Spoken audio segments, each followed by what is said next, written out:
So I'm gonna go ahead and warm with some extensive plyometrics. These are gentle plyometrics we do for time, and this is all just to build up tissue tolerance to make our body more resilient to this kind of impact. I'm gonna start with pogo jumps, which the easiest version is just bouncing off the balls of your feet, so my heels are bouncing. But if I want to progress it, make it a little more intense, I start leaving the ground and just jumping like I'm on a pogo stick. Knees are just very slightly bent, soft, trying to bounce.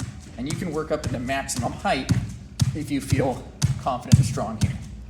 Gonna do this for about 20 seconds. Stop, rest 30 to 60 seconds, repeat for 2 sets. Then I'm gonna move on to skaters. Skaters, I'm going to step laterally, lift my knee, stop on a dime. Your goal is to shift direction, stop. Come to complete stop, shift direction, stop, back and forth. The progressed version is a little more challenging, is to hop and stop on a dime, hop, stop on a dime, hop, stop on a dime. Teaching your body to generate and absorb forces sideways. I'm gonna do about 10 on each side, and then I'm gonna rest 30 to 60 seconds and repeat. Now I should be fully warmed up, and I'm gonna go through a full body dynamic mobility routine, starting with head circles. I'm gonna draw a circle, top of my head, doing the longest range of motion I can without pain or too much torque on my neck. Then I'm gonna go other direction. Nice big circles. And I'm gonna do roughly 6 or 8 in each direction of each of these movements. Arm circles, I start small and build up to my maximum comfortable range, again with no pain. Doing 6, 8, maybe even 10 times. Then I'm gonna go reverse, palms up, build up to your maximum comfortable range. You can even add a little shoulder shrug in there if you want, getting everything moving. From here, we're gonna go to wrist circles, being careful not to swing my elbows. I'm gonna move my wrists, full range, far as they can go. I can even add some finger flaring and twisting in there. Other direction to get those wrists mobilized. And then I'm gonna move on down to my hips. From here, feet are gonna be parallel, somewhat wide. Knees are straight but soft. And I'm gonna stir the pot with my hips.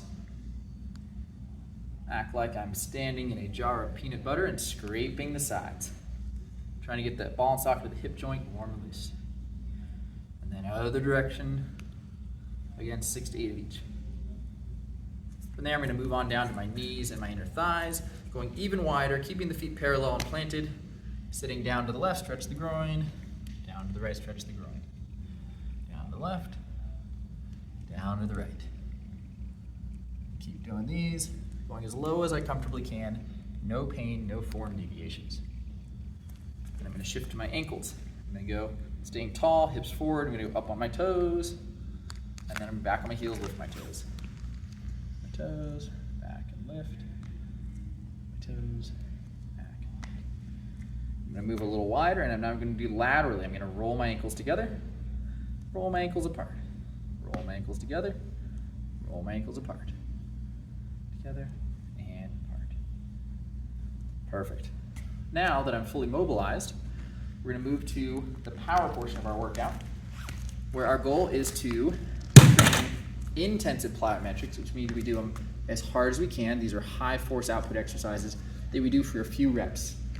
The goal here is high intent, high output exercises to train our muscles to contract hard, fast, and coordinated. So, first one is sit to stand. I'm gonna sit all the way down, cross my arms, stand up as fast as I can. I'm gonna make sure to go down slow. I'm not gonna bounce, I'm not gonna plunk down. Stand up fast. The progressed version here is to sit to jump.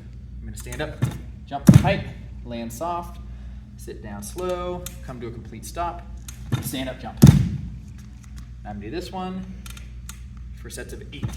I'm gonna rest 1 to 2 minutes between 2 to 3 sets of 8. Next up, I'm gonna do a plyo push-up. The regressed version is gonna be against the wall or on my knees. And my goal here, just like on the other movement, is to go down slow and controlled, no bounce, no drop, and then up with maximum intensity. I'm teaching my body to contract as hard as possible on that upstroke.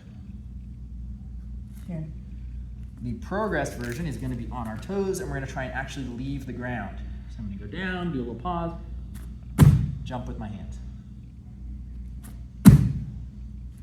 We do that for 2 to 3 sets of 5 to 8 repetitions. Again, resting 1 to 2 minutes between each. All right, so next, after that, we're going to move on to a calf raise. On this one, I'm going to use a chair for support so that I'm not worried about balance at all and I can just focus on moving quickly, because again, the goal here is a forceful, powerful output. So if I'm flat on the ground, I'm going to go up on my toes as hard and fast as I can, down slow, come to a complete stop, and repeat. If I want to make this harder, I'm going to bend one knee, do this on one leg. But again, it needs to be fast, otherwise you should keep it to 2 legs. Up, and down slow, full rest, up. So for that one, on single leg, I would probably do 5 to 10 repetitions. On both legs together, I would probably do more like 8 to 15 because it's easier. But the goal is you need to move fast, so if you start slowing down, your set is done. And then rest 1 to 2 minutes, do 2 to 3 sets.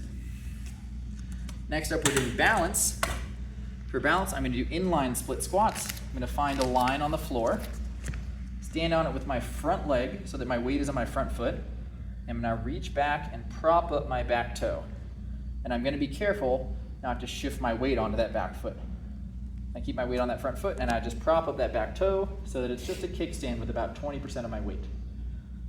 Being on a line like this makes balance challenging, so if you need help, make sure you're standing next to something you can grab onto. From here, I'm going to push my hips back, drop my back knee, lower my chest a little bit, pause, and stand up. So we're getting all the benefits of a single leg split squat, but having that inline stance makes it a challenging balance exercise. I'm going to go ahead and do 10 reps on each side. Again, plant the front leg, prop up the back leg, down, pause, and up, down, pause, and up.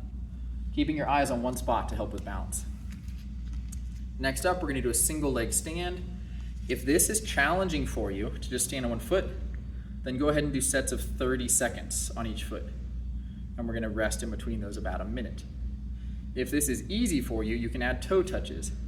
And for that, I like to take my non-working leg, touch in front of you very lightly, north, out to the side, east, back, south, and then out to the other side, west. And I'm going to go in that direction, which is clockwise on this leg, 3 times. And then I'm going to reverse and go counterclockwise.